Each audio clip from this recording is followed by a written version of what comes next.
What's up mga Lods? This is Master Renz sorry. What's up mga Lods? This is Master Renz and welcome back to my channel. So sa videong ito, mag-reaction video tayo ulit dito sa vlog ni Boss Rino na ang pamagat ay ano pang iniintay mo? Mag-vlog ka na. O nga no. Kaya kayo, ano pa iniintay nyo? Mag-vlog na daw kayo, sabi ni Boss Rino. So wag na natin patagalin to. Let's go sa go.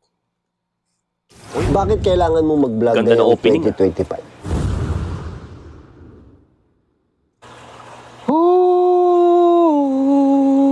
Anong oras na? Ay, 2:55 AM. Hindi pa ako inaantok. Ang dami ko iniisip. Kasi nag-e-edit ako ng appeal sa TikTok. Dapat maglalive ako kanina, dami ko nga i-edit, hindi ako nakapag-live. Tapos ngayon, nakatapat ako sa computer. Tumitingin ako ng idea kung ano ang mga pwede ko pang i-vlog or i-content. At nag-iisip din ako kung saan ako pupunta. Sa nakakatakot dahil wala na rin ako maisip. Yan ang problema ng mga content creator, kung ano yung susunod. Kung hindi ako nagkakamali, ito ata yung start na nag-outdoor activity na si Boss Rino.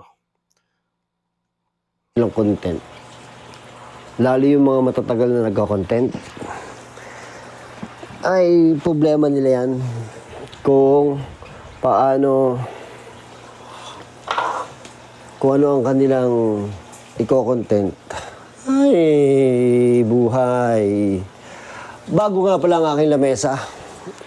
Sa mga nanonood ng live ko, bago na yung aking lamesa.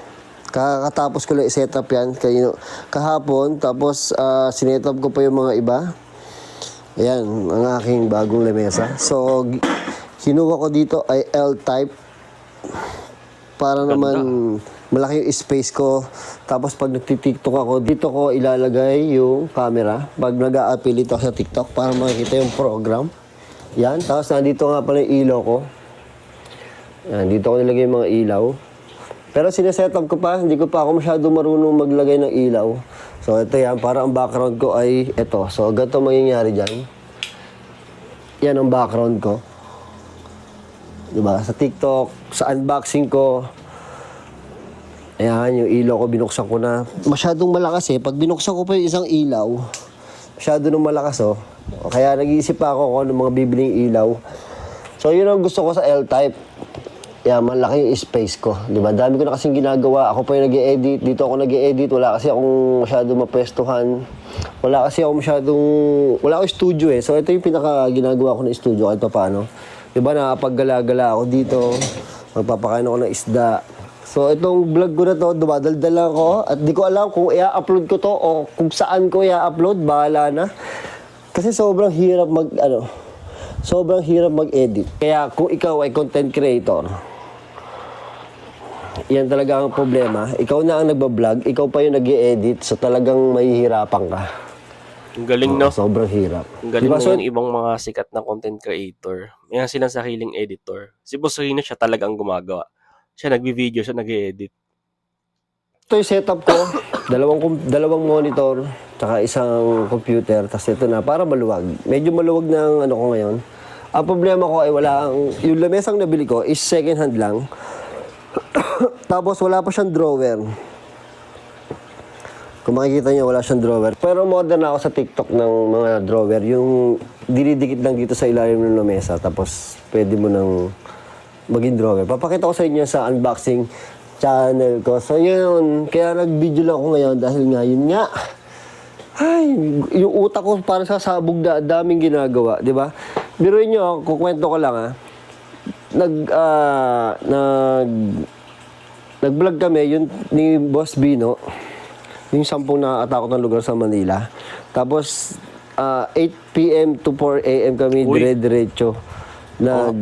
Grabe yun 8 a.m. to 4? 8 hours? Grabe yun Tapos, kinabukasan, nag-edit na ako. Tapos, TikTok, edit ulit nung unboxing sa YouTube. So sumasabog na yung utak ko, as in. Sineta po tong lamesa ko. Sobrang grabe tong lamesa ko. Oh, ang tagal buong magdamag ko sinetap kasi 'di ba pag inassemble ko pa to, kinuha ko sa binyan, inassemble ko tapos yung mga wire kasi 'di ba inalis ko yung mga wire kasi pinalta ko yung lamesa. Tingnan niyo, ganito karami yung wire. Tingnan yung mga wire, oh. Dami oh. Ganyan karami yung mga wire. Tingnan niyo yung wire doon, oh. Oh. Doon ako nagtagal sa pag-wire, sa wiring ng mga, wiring ng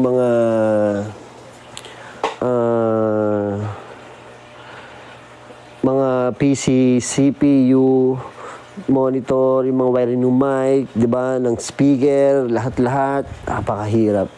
So, ito nagkakapi ako kasi nga, 3 AM na, hindi ko alam kung anong gagawin ko. At ito yung mga pinapanood ko, sinasabi ko sa inyo kanina. Yan, naghahanap ako dyan.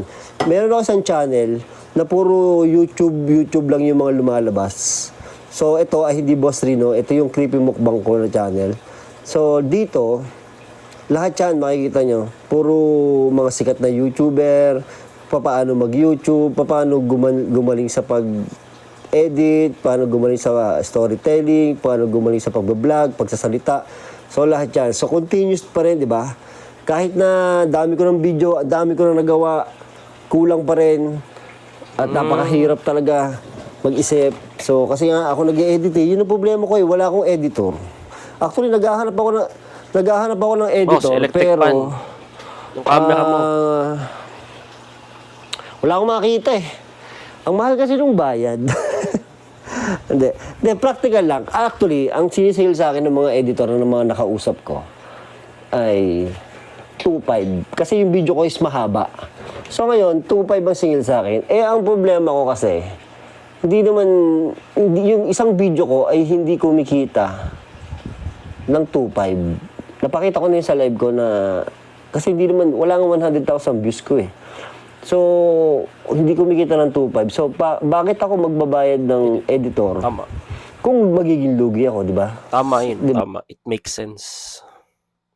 Magiging negative ako nun. So, hindi ko kaya. So, kung hindi naman ako makakita ng mura, kasi, Ito na mag-edit walang talaga, boss. tatanggap ng mura kasi yung video ko is 4K. So, pag 4K, mahal talaga ang singil dahil pag 4K ang video mo is dapat mamahalin ng computer mo.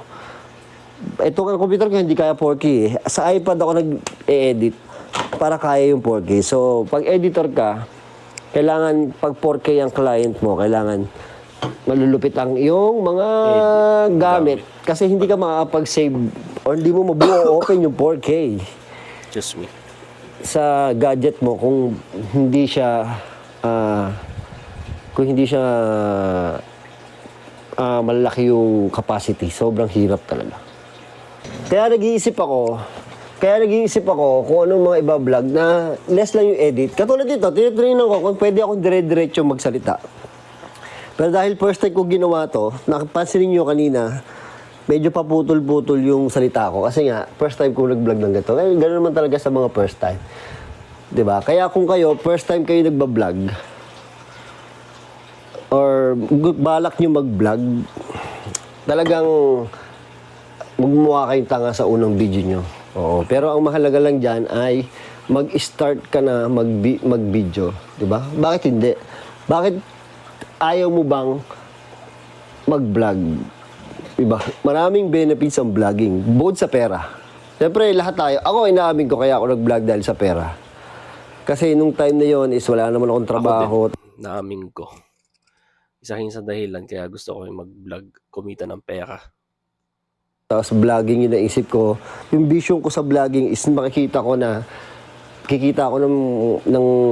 sapat, ng ako yung boss, na wala akong boss, di ba? Tama. Kaya, Actually, nag-video may ko. vlogging din. Isingit ko lang. Sorry po, sorry na. Naputol kita. Singit ko lang kasi sabi niya doon sa live niya before, nandun ako. Naalala ko yun eh. Na sabi niya, ang pagbablog din, parang business din yan. Negosyo din yung pag-vlog. yung mga video mo, yan yung mga parang ko sa tindahan, yung paninda mo. Yun yung mga ititinda mo. Ang benefits ang ano. So ito na nga yun, ito na bakit kailangan, ito na yung topic ko, bakit kailangan mo nang mag-vlog ngayong 2024. So, ang sagot dyan is, bakit hindi? Diba? Bakit hindi? Ba't di ka mag-vlog? Unang-una, ang benefits, para sa akin, unang-unang benefits, para maumpisahan mo na mag-vlog is, yung magiging vlog mo is remembrance mo yan. Tama. Remembrance mo yan, pagdating ng panahon. After 20 years or 10 years, yung vlog mo ngayon, for example, nag-vlog ka ngayon, after 10 years, pag napanood mo yung vlog mo ngayon, matutuwa ka. Kasi remembrance yun. Lalo kung travel yan. For example, nagbablog ka ng travel, napakagandang memories yan, di ba? Kasi usually tayo naman, pag tayo nag-travel, imposible hindi ka mag-video. Imposible hindi tayo mag-video pag nagta-travel tayo. Bakit tayo nagta-travel? Kasi nga, kaya tayo nagbibideo pag nagta-travel kasi, ang tawag dito, kasi, wala akong ilaw eh. Wala akong ilaw dito eh. Tamo. Yan ang kailangan nyo matutunan pag nagbablog kayo. Kailangan mabilis ang mata nyo sa ilaw. So kasi, bakit kayo nagbibideo pag nagta-travel? Alam niyo naman ang sagot, di ba? Remembrance. Kasi maganda yung pinuntahan nyo. So, kailangan nyo mag-video. Ngayon, bakit nyo gawin vlog? Di ba? Kasi kung gagawin yung vlog, Kikita ka pa. pwede kang magkapera. Balang araw, kasi mamomonetize ka. Pag sinipag ka mag-vlog, mamomonetize ka. Kakapera ka, di ba? Pero hindi ganun kadali. Mahirap talagang mag-vlog. Hindi ganun kadali. Madali mag-vlog, pero mahirap ma-monetize at mahirap din magkaroon ng views, lalo pag nag-uumpisa ka, kaya hindi ganun kadali. Pero kung gagawin nyo is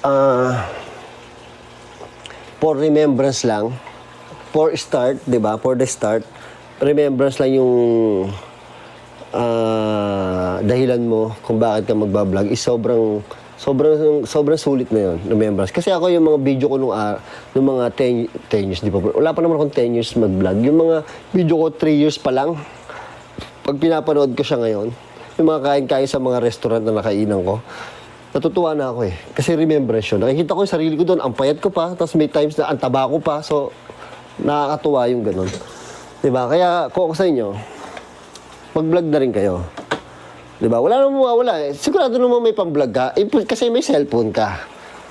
Diba? Ngayon, kung may cellphone ka, ibig sabihin ay Makakapag-video ka. meron kang video. So, kung may video ka, pwede ka mag-vlog. Diba? Bakit naman hindi? Diba?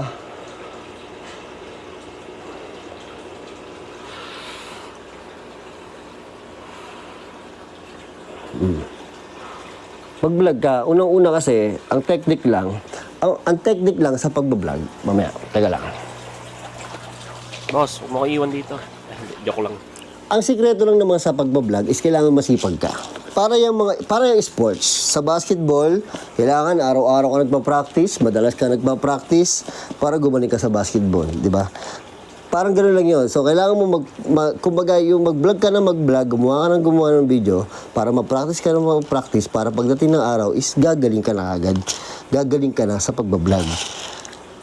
So, walang sikreto. Kumbaga, walang secret recipe sa paggaling sa vlog. Diba? Ang sikreto lang, wala nga sikreto eh, diba? Walang secret recipe sa pag-vlog. Ang kailangan mo lang gawin is mag-vlog ka na mag-vlog. Naiintindihan ko, nahihiya kayo. Hindi mawawala yan. Ako nung una, minado ko sa mga luma kong video. Mahihain talaga ako dun. Hindi ako nagpapakita. Nalaman ko lang na bawal pala yun. Kailangan nakikita ka dun sa video. Ngayon, nahihiya pa ako eh. Itong ginagawa ko ngayon, nagbablog ako, medyo may hiya pa rin. Tagal ko na nagbablog ah.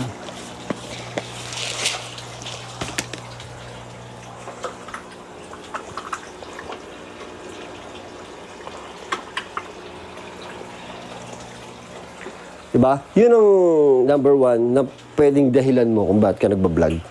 For remembrance, diba? Ako kasi nung una,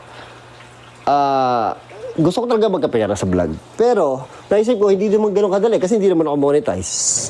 So, naisip ko na for remembrance na rin. Second option ko, yung for remembrance na lang. Kaya ako nagbablog. Pero dati talaga pera. Pero kasi, hindi ko naman, nung time na nag-iisip kasi ako na pera ang gusto ko, hindi ko naman alam na ganun pala kahirap na ma-monetize at makuha yung requirement sa YouTube. At pag nakuha mo yung requirement sa YouTube, nakuha mo yung na-monetize ka na, hindi ko alam na ganun pala kahirap magkaroon ng views. Diba? Para kumita ng pera. Alam nyo ba ang 100 ang 1 million views is 50,000 pesos. Ganun naglalaro. So kung 100,000 views mo, 5,000 pesos. 1 million views is 50,000 pesos. 100,000 views is 5,000 pesos. Ako hirap na hirap ako maka 100,000 views. Kaya hindi ganun kadali. So sa 10,000 views mo, 500 pesos. Tama ba ako? Oh, mga ganyan naglalaro yan. So, hindi ganun kadali kumita ng pera. Pero, for remembrance, magandang... Kaya pala sabi niya dun sa vlog niya na ako siya nag-upload na maraming upload. So yun, it makes sense talaga yung advice niyang yun. Yung advice mo, Boss Rino. Magandang motivation para mag-vlog ka. Tsaka kasi syempre, pag nag-uumpisa ka, mukha kang tanga sa camera. Diba? Ako, mukhang tangan pa rin ako sa camera. Minsan nakikita ko eh. Diba? So, yung confident mo, mabibuild mo yun habang gawa ka ng vlog. Siguro pag naka 100 video ka na i-upload or nagawa, siguro gagaling ka na. Diba? Siyempre sa una hanggang 10, mukha ka pang tanga dyan. Sigurado yan. Oo, kaya pagka content creator ka, dadaan ka talaga sa pagkatanga. Magmumukha ka talagang tanga. Promise. Yeah, may remembrance. Sa mga gusto mag-vlog, para sa mga takot mag-vlog, sa mga gusto mag-umpisa pero hindi makapag-umpisa mag-vlog, sa mga natatakot humarap sa camera, natatakot humarap magsalita sa camera, sa natatakot sa mga sasabihin ng mga kamag-anak mo, ng kaibigan mo, sa'yo.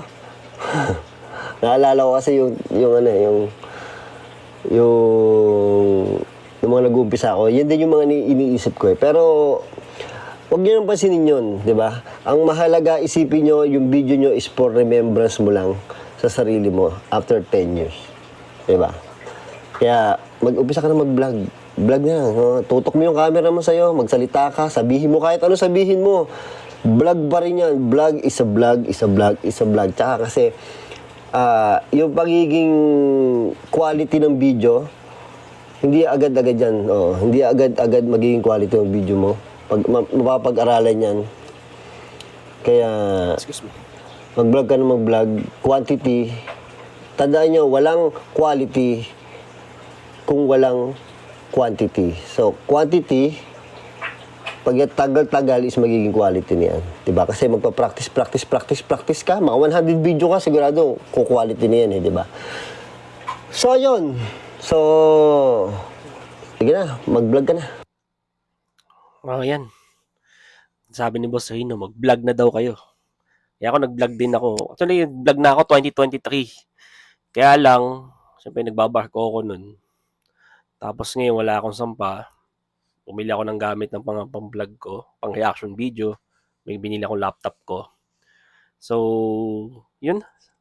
Sana may natutunan tayo dito. Kayo, ako may natutunan dito sa mga payo ni Boss Rino. Sana nagustuhan mo, Boss Rino, tong reaction video ko sa'yo, lalo-lalo na sa second channel. So yun, subscribe kayo dito, vlog ni Boss Rino. So yun, thank you so much sa inyong pagsama. Share ko din, bago pala tayo matapos, nung nag-uumpisa lang ako sa pagbablog, ginagawa ko pa yung BLS o yung sub to sub. Hindi pala maganda yun. So yun, ang importante din nga, gusto ko yung talaga mag-vlog para kumita ng pera. Diba? Saka remembrance, yun ang maganda. Pa at least pag nagkaanak ka, mapanood ka ng anak mo sa YouTube. Sabi, oy daddy, ikaw to ah. Gumagan, di ba? Nakaka-proud, nakakatuwa na makikita ka niya. Na hindi man sa TV, at least sa YouTube. Di ba? So yun, dami ko na sinabi, pasensya na. So yun, subscribe kayo uli. Vlog ni Boss Rino. So yan, thank you so much. See you in my next video and mag-iingat po kayo palagi.